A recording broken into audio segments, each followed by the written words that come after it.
Apandi dakwa dipujuk Sri Ram untuk tangkap Najib pada Januari 2018.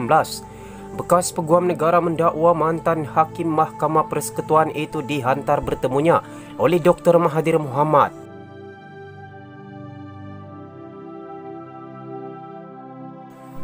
Bekas Peguam Negara Muhammad Apandi Ali menuduh Gopal Sri Ram pernah cuba memujuknya untuk menangkap Perdana Menteri ketika itu Najib Razak. Pada hantaran di Facebooknya hari ini, Apandi mendakwa Sri Ram, mantan Hakim Mahkamah Persekutuan itu, telah berkunjung ke rumahnya pada Januari 2018, dikatakan atas arahan bekas Perdana Menteri Dr. Mahathir Mohamad. Apandi berkata Gopal ditemani oleh seorang peguam muda keturunan Cina telah datang ke rumahnya dengan alasan untuk mendapatkan pertolongannya mengenai perkara tertentu. Kemudian tiba-tiba katanya itu hanya alasan untuk bertemu saya dan dia mempunyai agenda yang lebih besar. Sri Ram dikatakan menyebut, Tun Mahathir hantar saya untuk bertemu anda. Sri Ram juga didakwa berkata beliau mahu anda menangkap Najib di pejabatnya. Anda pergi esok jam 2 petang. Kami telah mengatur supaya polis di Putrajaya melakukan apa yang perlu atas arahan anda. Kami juga telah mengatur supaya magistrate mengeluarkan perintah reman ketika beliau, Najib, dibawa ke hadapannya. Apandi selanjutnya mendakwa Sri Ram memberitahunya bahawa beliau akan menjadi wira di mata rakyat dan juga menjadi peguam negara pertama menangkap seorang yang sedang menjadi Perdana Menteri di Malaysia. Kata Apandi lagi, beliau telah bertanya Sri Ram atas alasan apa Najib hendak ditangkap. Sri Ram didakwa berkata, saudara, rakyat di luar sana merasa kecewa dan tidak gembira. Hakikat bahawa anda menangkapnya tidak kira alasannya akan membuat rakyat berbahagia. Menurut Apandi, beliau mempunyai bukti berupa rakaman CCTV dan saksi mata mengenai kunjungan tersebut. Kejadian yang didakwa itu berlaku 4 bulan sebelum BN dikalahkan pada pilihan raya umum ke-14 dan PH menjadi kerajaan baru ketika itu. Malaysia kini sedang berusaha menghubungi Sri Ram untuk mendapatkan penjelasan. Najib dikaitkan dengan dakwaan pengubahan wang haram berkaitan dana 1MDB. Selepas kerajaan BN tumbang pada PRU14, Najib disiasat dan kemudiannya dihadapkan dengan 25 tuduhan salah guna kuasa dan pengubahan wang haram berkaitan dengan dana 1MDB bernilai RM2.28 bilion.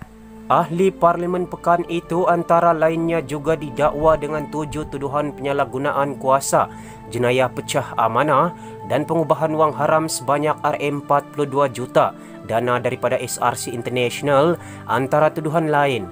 Perbicaraan terhadap Najib kerana didakwa menyelewengkan dana daripada SRC International Sendirian Berhad akan berakhir bulan depan. Kita beralih ke perkongsian berita yang seterusnya. Kejayaan PH kini bergantung pada kesepakatan Mahathir Anwar. Segala penat lelah ini akhirnya harus pulang kepada rakyat. Rakyatlah yang patut menikmati hasilnya.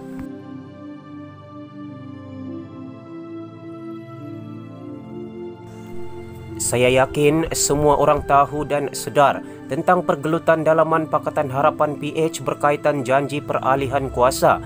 Ia telah menjadi bualan terbuka dan sekaligus merosakkan imej PH. Kesannya besar. Ia mewujudkan defisit kepercayaan oleh rakyat kerana percayalah, rakyat secara majoritinya mahu melihat pemimpin yang mengutamakan negara berbanding cita-cita peribadi. Rakyat mahukan pemimpin yang terus fokus bekerja dan berkhidmat untuk negara dan rakyat. Itu sahaja. Mahu tidak mahu dua tokoh besar PH iaitu Dr. Mahathir Mohamad dan Anwar Ibrahim perlu segera mencari cara untuk memperbarui gandingan mantap mereka dengan melupakan segala kemelut masa lalu. Kedua-dua tokoh ini tidak asing dalam landscape politik Malaysia. Kedua-duanya mempunyai kekuatan masing-masing. Sekarang hayat PH sangat bergantung kepada kedua-dua tokoh ini. Jika tidak, PH akan terus menjadi pembangkang sampai bila-bila. Anwar mempunyai reputasi tersendiri kerana berjaya menggabungkan blok pakatan bukan BN sejak zaman reformasi 1999 lagi. Ambil alih kerajaan pusat. Bermula dengan pilihan raya umum PRU 1999 di bawah jenama Barisan Alternatif yang secara rasminya diketuai oleh Presiden PAS Fadzil Noor selaku ketua pembangkang.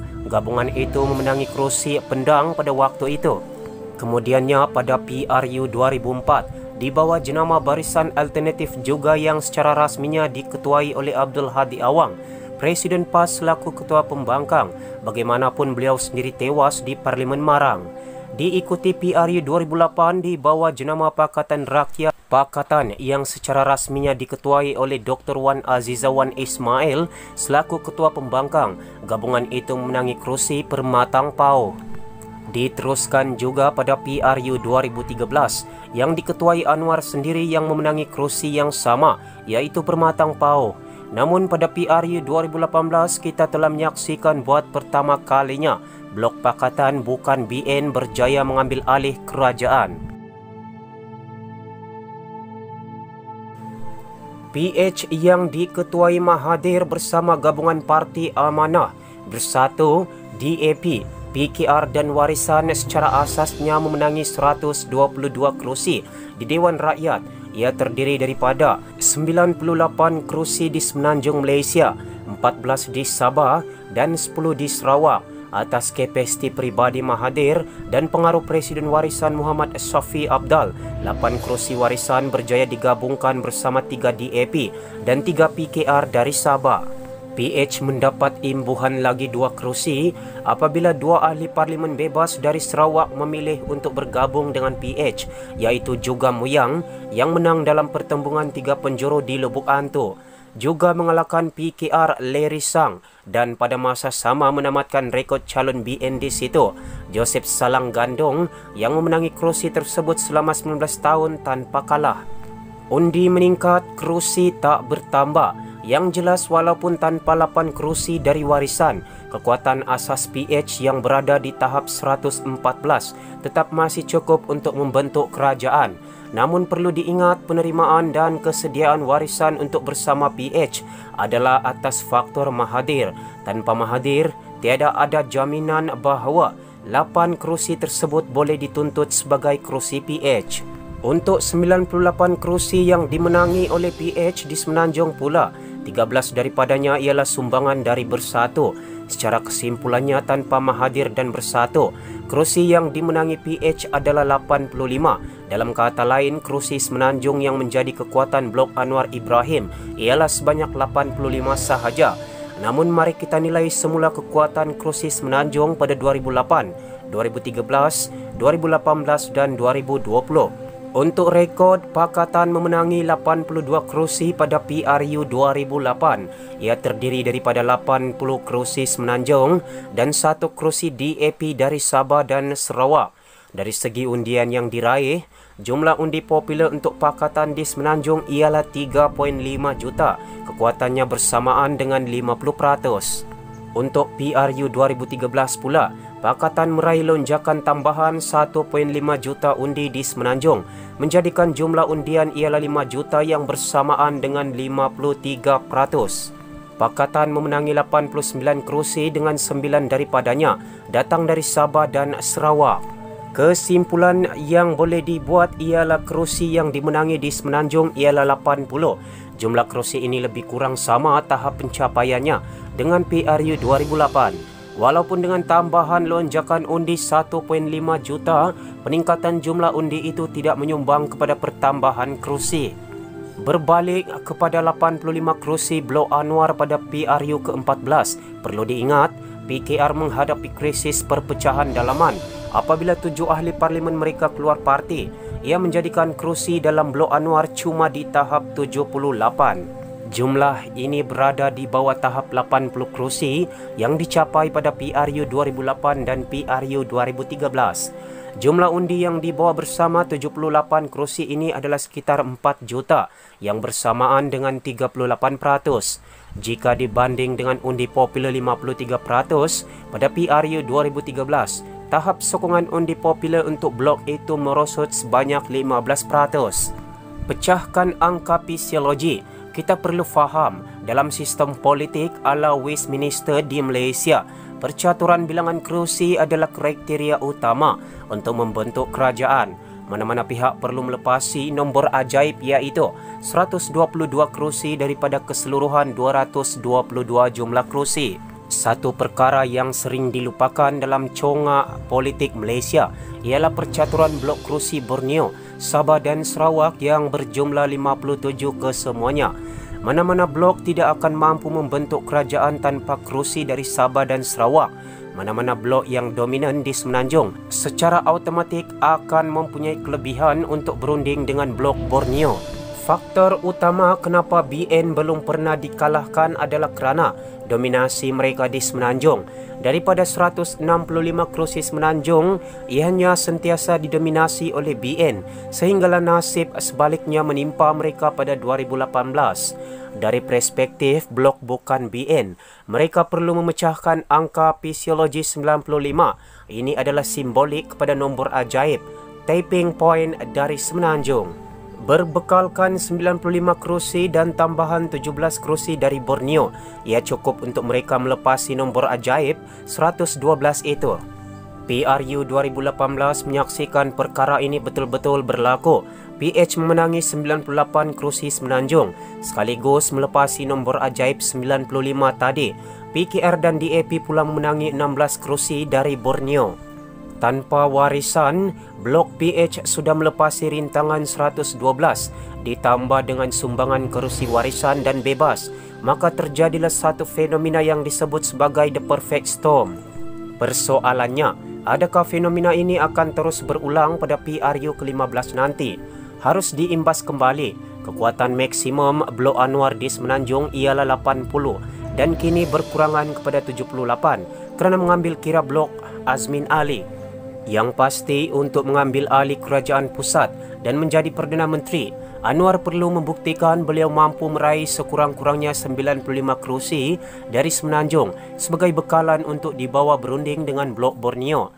Di samping itu, Anwar perlu membuktikan kepada rakyat bahawa beliau mempunyai aura yang lebih hebat daripada Mahathir dan mampu menjinakkan warisan. Dan jangan lupa dengan Parti Pesaka Bumi Putra Bersatu PBB, gabungan Parti Sarawak GPS yang di Pertua Negeri Sarawak yang mempunyai cita rasa dan maharnya sendiri untuk dibawa berunding.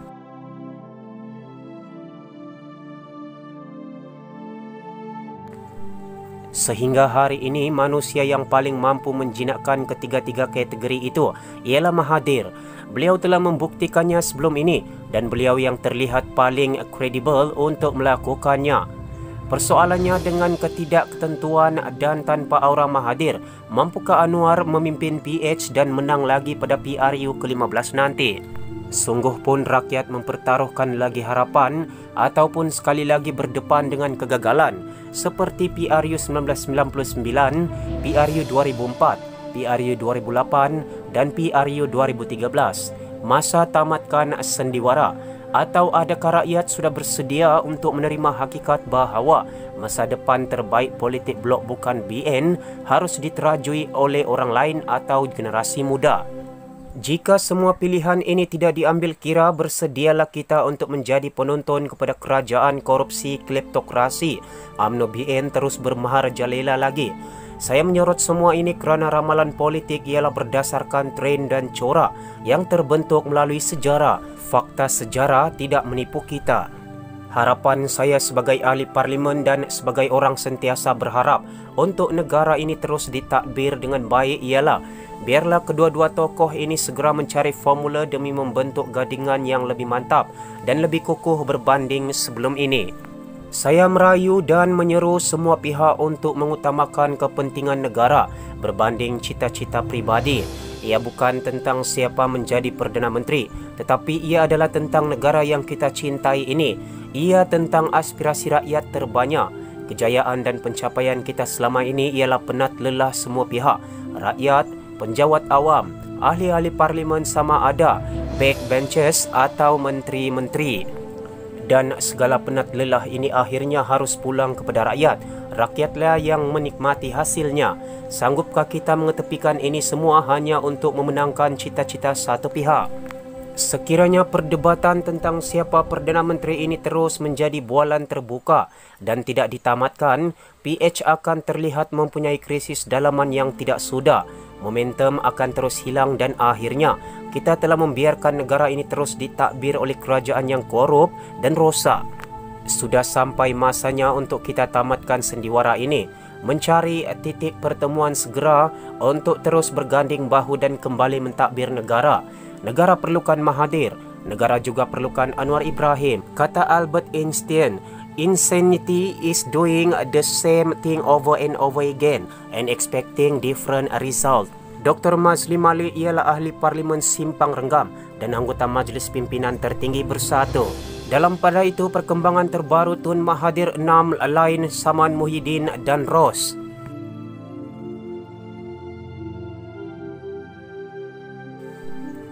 Tun Dr. Mahathir Mohamad bersama anaknya Datuk Seri Mukhlis dan 5 yang lain memfailkan saman terhadap Presiden Parti Pribumi Bersatu Malaysia Bersatu Tan Sri Muhyiddin Yassin dan pendaftar Pertubuhan Ros berhubung pemecatan keahlian serta jawatan mereka dalam parti itu pada 2 minggu lepas.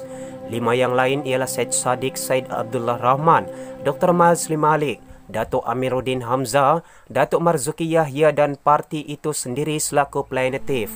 Kesemua mereka menamakan Muhyiddin yang kini pemangku pengurusi Bersatu, Setiausaha Agung Parti Datuk Seri Hamzah Zainuddin, Setiausaha Kerja Kapten B Muhammad Suhaimi Yahya dan Ketua Pengarah Ros Mas Yati Abang Ibrahim sebagai defendant pertama hingga keempat. Writ saman dan pernyataan tuntutan difailkan di Pejabat Pendaftar Mahkamah Tinggi di sini semalam melalui Tuan Hanif Khatri.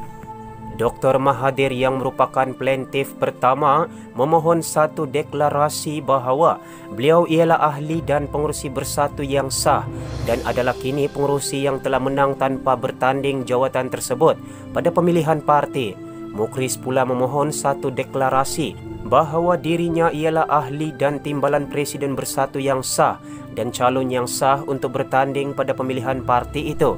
Syed Saddiq memohon satu deklarasi bahawa beliau ialah ahli dan ketua armada parti itu yang sah, manakala Mazli dan Amiruddin memohon deklarasi bahawa mereka ahli parti itu yang sah dan Marzuki memohon deklarasi dirinya ialah Setiausaha Agung Parti yang sah.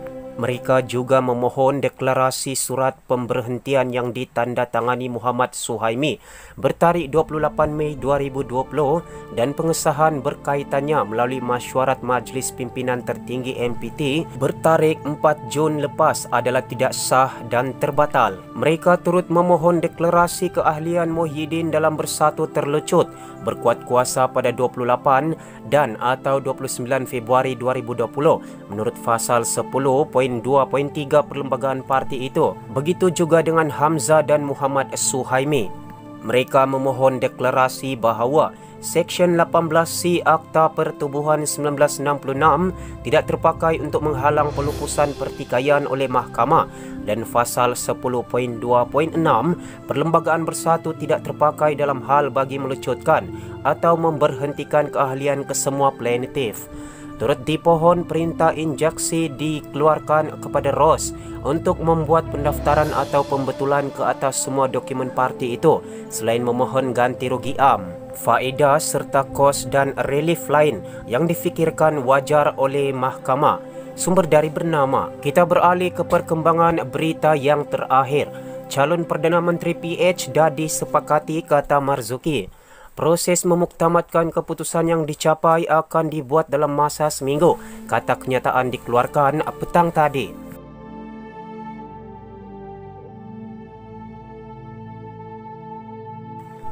Pakatan Harapan PH dan sekutunya yang digelar sebagai PH Plus dikatakan mencapai persetujuan bersama berhubung calon Perdana Menteri mereka. Hal itu disahkan salah seorang pemimpin Bersatu, Marzuki Yahya, ketika ditemui media di Ibu Pejabat PKR di Petaling Jaya hari ini. Ketika ditanya media sebanyak 2 kali mengenai hal itu, Marzuki menjawab, ya. Bagaimanapun menurut kenyataan dikeluarkan PH, sejurus selepas pertemuan tertutup itu berakhir, menyatakan semua parti mengadakan perbincangan secara menyeluruh mengenai pendirian masing-masing dan menampakkan kemajuan yang amat positif. Proses memuktamadkan segala keputusan akan dilakukan dalam masa seminggu ini, kata kenyataan tersebut. Ini juga menyatakan mesyuarat petang tadi dipengerusikan Presiden Anwar Ibrahim. Terdahulu, sumber memberitahu pertemuan berkenaan dibuat bagi membolehkan mereka membuat keputusan secara rasmi.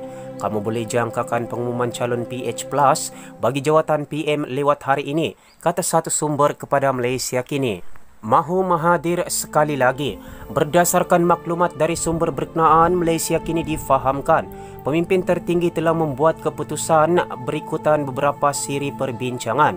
Menurut salah seorang anggota parti komponen PH minggu lalu, menyaksikan banyak pertemuan antara para pemimpin berkenaan dan persetujuan telah dicapai.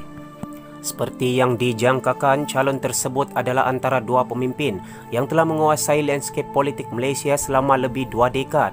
Pengerusi Bersatu yang dipertikaikan jawatannya, Dr. Mahathir Mohamad dan Presiden PKR Anwar Ibrahim. Malaysia Kini juga difahamkan beberapa pemimpin PH mahukan Mahathir dinamakan sebagai Perdana Menteri sekali lagi, walaupun Anwar kini mengetuai gabungan itu. Sumber mendakwa perkara itu membuatkan Anwar marah yang kemudian memilih untuk tidak menghadiri mesyuarat dengan Mahathir. Ini termasuk mesyuarat di bangunan Yayasan Al-Bukhari di Kuala Lumpur minggu lalu yang dihadiri oleh Setiausaha Agung DAP Lim Guan Eng, Presiden Amanah Muhammad Sabo dan Presiden Warisan Muhammad Syafi Abdal dan lain-lain. Sumber yang rapat dengan Kem Mahathir dalam Bersatu memberitahu Malaysia Kini bahawa Anwar dijangka hadir pada pertemuan 4 Jun itu. Sementara itu, sumber dari Kem Anwar mengesahkan perkara itu. Dia sama sekali tidak mahu melihat Tun Mahathir, kata sumber itu kepada Malaysia Kini. Sumber yang sama juga mendedahkan bahawa nama PH Plus mungkin terus digunakan disebabkan terdapat anggota parlimen yang bukan anggota PH. Ini juga akan memastikan Mahathir dan 4 ahli parlimen Bersatu yang lain yang sedang mencabar pengguguran keahlian mereka dalam Bersatu tidak perlu bergabung dengan parti politik lain. Mahathir terlibat dalam perebutan dengan Presiden Bersatu Muhyiddin Yassin untuk menguasai Bersatu. Sekiranya Mahathir dinamakan sebagai calon Perdana Menteri dan jika PH Plus berjaya menumbangkan Kerajaan Perikatan Nasional yang berkuasa dengan majoriti tipis 2 kerusi parlimen, ini bermakna Mahathir akan memimpin negara untuk buat kali ketiga sejak 1981. Tempoh pertamanya sebagai Perdana Menteri berlangsung selama 22 tahun. Manakala kali kedua beliau menjadi Perdana Menteri berakhir dalam tempoh 22 bulan selepas tumbangnya kerajaan PH. Krisis politik selama seminggu pada penghujung Februari lalu berakhir apabila Muhyiddin mengangkat sumpah sebagai Perdana Menteri ke-8 pada 1 Mac. Semua sumber berita telah dipetik daripada Malaysia Kini Online dan Sinar Harian Online. Terima kasih kerana anda tidak jemu-jemu menyokong perkembangan channel ini. Jangan lupa untuk like dan subscribe channel ini. Anda juga digalakkan untuk share video ini ke akaun media sosial anda. Terima kasih.